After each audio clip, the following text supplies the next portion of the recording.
پھر بھی انشاءاللہ فائدہ ہوگا.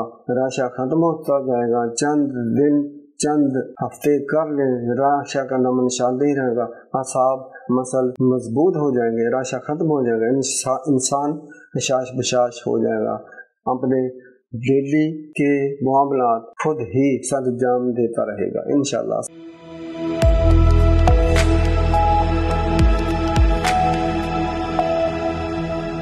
ناظرین ویورز، آج میں آپ کو ایک بڑا اذیت ناک تکلیف دینے والا مرض بتاتا ہوں، یہ بھی کہ اس کے بارے میں علاج بتاتا ہوں. اس کو کہتے ہیں راشا، رے ایڈ شین ہے راشا.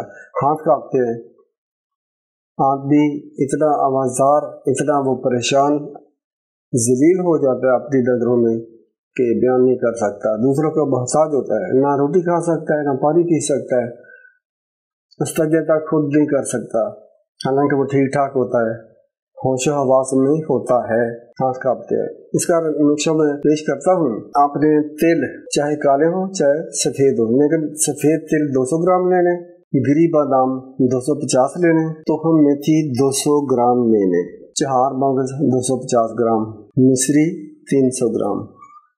اب ان تمام کو آپ نے گرائنڈ کر لینا ہے، سیک کر لینا ہے، مکس کر لیں.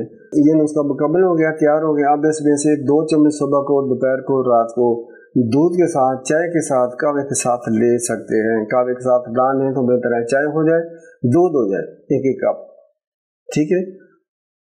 اس میں یہ احتیاط ہے کہ جن لوگوں کو راشا کے ساتھ ساتھ شوگر ہے وہ مصری نہ ملائیں، پھر بھی انشاءاللہ فائدہ ہوگا. راشا ختم ہوتا جائے گا، چند دن چند ہفتے کر لیں، راشا کا نام نشان نہیں رہے گا، اعصاب مسل مضبوط ہو جائیں گے، راشا ختم ہو جائے گا، انسان حشاش بشاش ہو جائے گا، اپنے ڈیلی کے معاملات خود ہی سر انجام دیتا رہے گا انشاءاللہ. السلام علیکم ورحمۃ اللہ وبرکاتہ.